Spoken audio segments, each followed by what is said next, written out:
법정스님의 무소유, 잊을 수 없는 사람. 수연스님, 그는 정다운 도반이요 선지식이었다. 자비가 무엇인가를 입으로 말하지 않고 몸소 행동으로 보여준 그런 사람이었다.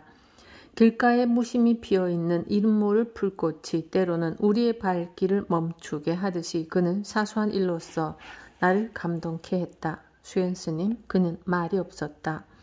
항시 조용한 미소를 머금고 있을 뿐 묻는 말에나 대답을 하였다. 그러한 그를 15년이 지난 지금도 잊을 수가 없다. 아니, 잊혀지지 않는 얼굴이다.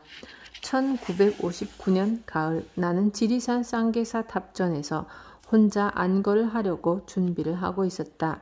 준비래야 3동 안거 중에 먹을 생량과 뗄나무 그리고 약간의 김장이었다. 모시고 있던 은사 효봉선사가 그해 겨울 네팔에서 열리는 세계 불교도 대회에 참석차 떠나셨기 때문에 나는 혼자서 지낼 수밖에 없었다. 음력 10월 초순 하동 악양이라는 농가에 가서 탁발을 했다. 한 닷새 한 걸로 겨울철 양식이 되기에는 넉넉했다. 탁발을 끝내고 돌아오니 텅 비어 있어야 할 암자의 저녁 연기가 피어오르고 있었다. 걸망을 내려놓고 부엌으로 가보았다. 낯선 스님이 한 분 불을 지피고 있었다. 나그네 스님은 누덕누덕 기운 옷에 해맑은 얼굴, 조용한 미소를 머금고 합장을 했다. 그때 나는 결연이 되었던 것이다. 사람은 그렇게 순간적으로 맺어질 수 있는 모양이다. 피차가 출가한 사문이기 때문에 더욱 그랬다. 지리산으로 겨울을 나러 왔다는 그의 말을 듣고 나는 반가웠다. 혼자서 안거하기란 자유로울 것 같지만 정진하는 데는 장애가 많다. 더구나 출가의 연조가 짧은 그때의 나로서는 혼자 지내다가는 잘못 게을러질 염려가 있었기 때문이다. 10월 보름 동안거에 접어드는 결제일에 우리는 몇 가지 일을 두고 합의를 해야만 했다. 그는 모든 일을 내 뜻에 따르겠다고 했지만 정진하는 데는 주객이 있을 수 없다. 단 둘이 지내는 생활일지라도 둘의 뜻이 하나로 묶여야만 원만히 지낼 수 있다. 그는 전혀 자기 뜻을 세우지 않았다. 그대로 따르겠다는 것이다.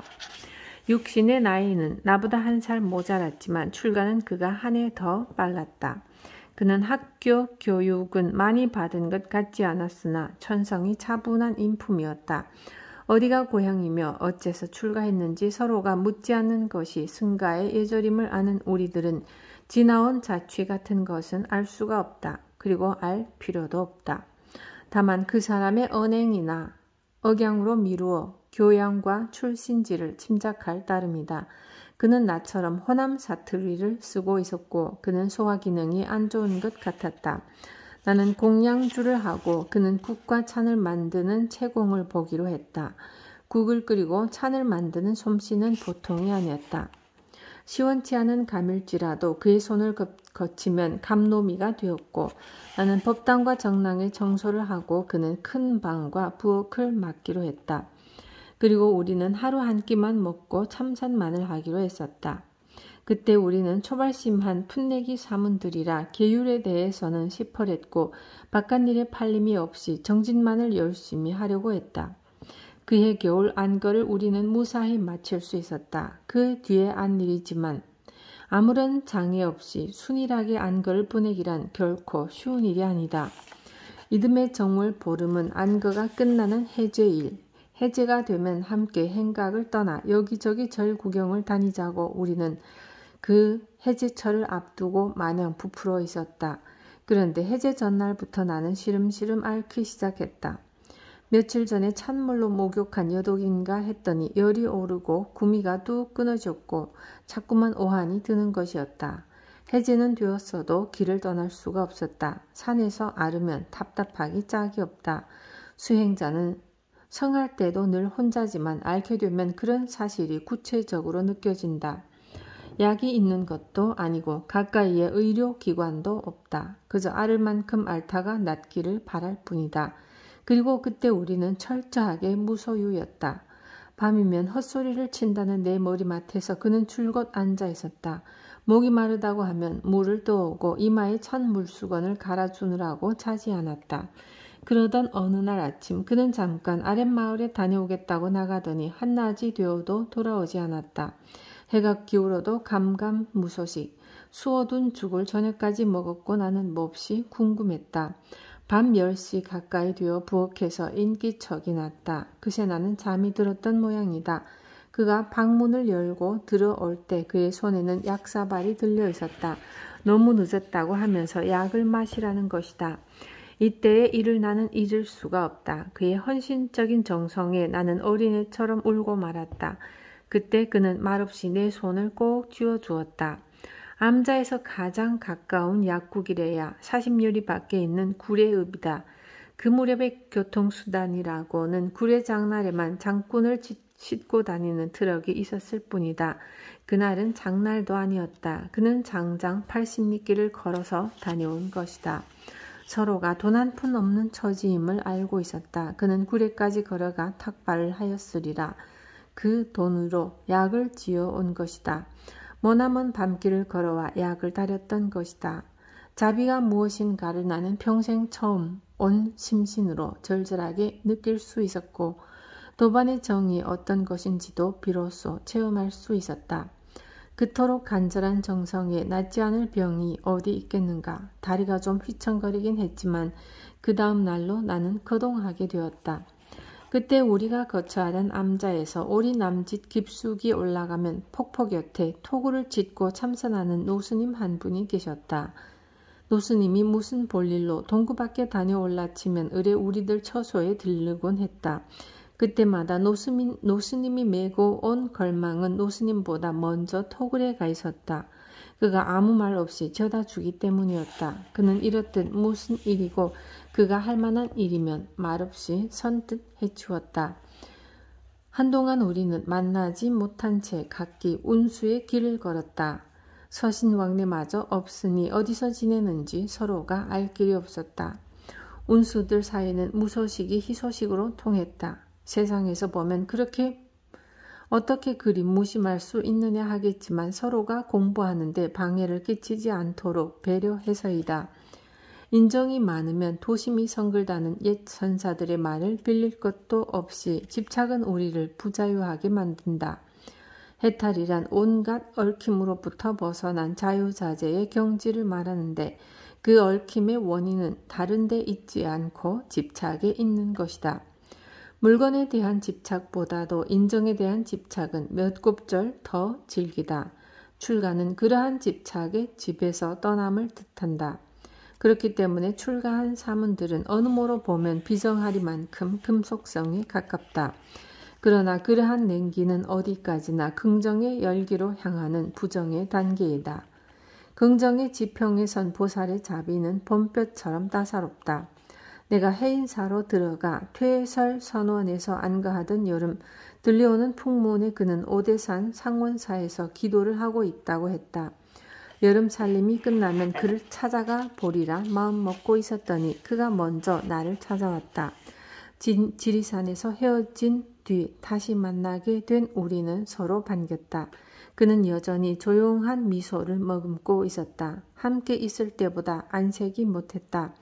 알았느냐고 물으니 소화가 잘 안 된다고 했다.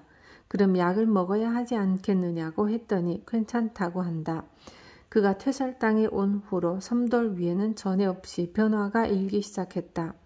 연함은 켤레가 되는 고무신이 한결같이 하얗게 닦여 가지런히 놓여있곤 했다. 물론 그의 밀행이었다. 노스님이 빨려고 옷가지를 벗어놓으면 어느새 말끔히 빨아 풀먹여 타려놓기도 했다. 이러한 그를 보고 스님들은 자비보살이라 불렀다. 그는 공양을 형편없이 적게 하였다. 물론 이제는 우리도 삼시세끼를 스님들과 함께 먹고 지냈다. 어느 날 나는 사무실에 말하고 그를 억지로 데리고 대구로 나갔다.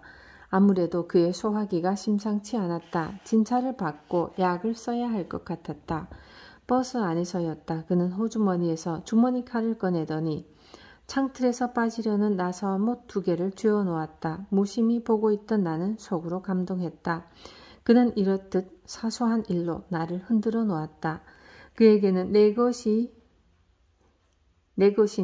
것이네 하는 분별이 없는 것 같았다. 어쩌면 모든 것을 자기 것이라 생각했는지 모른다.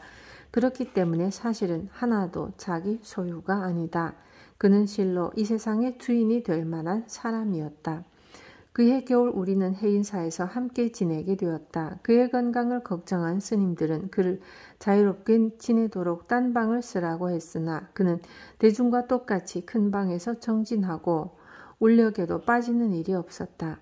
그러다가 반살림이 지날 무렵해서 그는 더 버틸 수가 없도록 약해졌다. 치료를 위해서는 산중보다 시처가 편리하다. 진주에 있는 포교당으로 그를 데리고 갔었다. 거기에 묵으면서 치료를 받도록 하기 위해서였다. 사흘이 지나자 그는 나더러 안거 중이니 어서 돌아가라고 했다. 그의 병세가 많이 회복된 것을 보고 친분이 있는 포교당 주지스님과 신도 한 분에게 간호를 부탁했다. 그가 하도 나를 걱정하는 바람에 나는 일주일 만에 귀사했다. 두고 온 그가 마음에 걸렸다. 전해오는 소식에는 많은 차도가 있다고 했지만 그 겨울 가야산에는 눈이 많이 내렸고 한 주일 남짓 교통이 두절될 만큼 내려쌓였다. 밤이면 이 골짝 저 골짝에서 나무 넘어지는 소리가 요란했다. 아름드리 소나무가 눈에 꺾인 것이다. 그 고집스럽고 정정한 소나무들이 한 송이 두 송이 쌓이는 눈의 무게에 못 이겨 꺾이고 마는 것이다. 모진 비바람에도 끄떡 않던 나무들이 부드러운 것 앞에 꺾이는 오묘한 이치를 산에서는 역력히 볼 수 있었다. 꺾여진 나무를 저들이다가 나는 바른 쪽 손목을 삐었다. 한동안 침을 맞는 둥 애를 먹었다. 그 무렵 나는 조그만 소포를 하나 받았는데 펼쳐보니 빈대 바르는 약이 들어있었다. 어떻게 알았는지 그가 사보낸 것이다. 말이 없는 그는 사연도 띄우지 않은 채였다. 나는 슬픈 그의 최후를 되새기고 싶지 않았다. 그가 떠난 뒤 분명히 그는 나의 한 분신이 없음을 알 것 같았다. 함께 있던 날짜는 1년도 못 되지만 그는 많은 가르침을 남겨주고 갔다. 그 어떤 선사보다도 다문의 경사보다도 내게는 진정한 도반이요 밝은 선지식이었다. 구도의 길에서 안다는 것은 행에 비할 때 얼마나 보잘것없는 것인가. 사람이 타인에게 영향을 끼치는 것은 지식이나 말에 의해서가 아님을 그는 깨우쳐 주었다. 맑은 시선과 조용한 미소와 따뜻한 손길과 그리고 말이 없는 행동에 의해서 혼과 혼이 마주치는 것임을 그는 몸소 보여주었다. 수연, 그 이름처럼 그는 자기 둘레를 항상 맑게 씻어주었다. 평상심이 도임을 행동으로 보였다. 그가 성내는 일을 나는 한 번도 본 적이 없다. 그는 한 말로 해서 자비의 화신이었다. 그를 생각할 때마다 사람은 오래 사는 것이 문제가 아니라 어떻게 사느냐가 문제로 떠오른다. 미리 쓰는 유서. 죽게 되면 말없이 죽을 것이지 무슨 구구한 이유가 따를 것인가. 스스로 목숨을 끊어 지레 죽는 사람이라면 유서라도 첨부되어야겠지만 제명대로 살만치 살다가 가는 사람에게는 그런 변명이 소용될 것 같지 않다. 그리고 말이란 늘 오해를 동반하기 마련이므로 유서에도 오해를 불러일으킬 소지가 있다. 그런데 죽음은 어느 때 나를 찾아올는지 알 수 없는 일이다. 그 많은 교통사고와 가스 중독과 그리고 원한의 눈길이 전쟁의 가품으로라도 나를 쏠는지 알 수 없다. 우리가 살아가고 있다는 것이 죽음 쪽에서 보면 한 걸음 한 걸음 죽어오고 있다는 것임을 상기할 때 사는 일은 곧 죽는 일이며 생과 사는 결코 절연된 것이 아니다. 죽음이 언제 어디서 내 이름을 부를지라도 네 하고 선뜻 털고 일어설 준비만은 되어 있어야 할 것이다. 그러므로 나의 유서는 남기는 그리기보다 지금 살고 있는 생의 백서가 되어야 한다. 그리고 이 육신으로서는 일회적일 수밖에 없는 죽음을 당해서도 실제로는 유서 같은 걸 남길 만한 처지가 못 되기 때문에 편집자의 청탁에 산책하는 기분으로 따라 나선 것이다. 누구를 부를까? 요사에는 흔히 누구를 부르던데? 아무도 없다. 철저하게 혼자였으니까. 설사 지금껏 귀해 섬겨온 부처님이라 할지라도 그는 결국 타인이다. 이 세상에 올 때도 혼자서 왔고 갈 때도 나 혼자서 갈 수밖에 없다.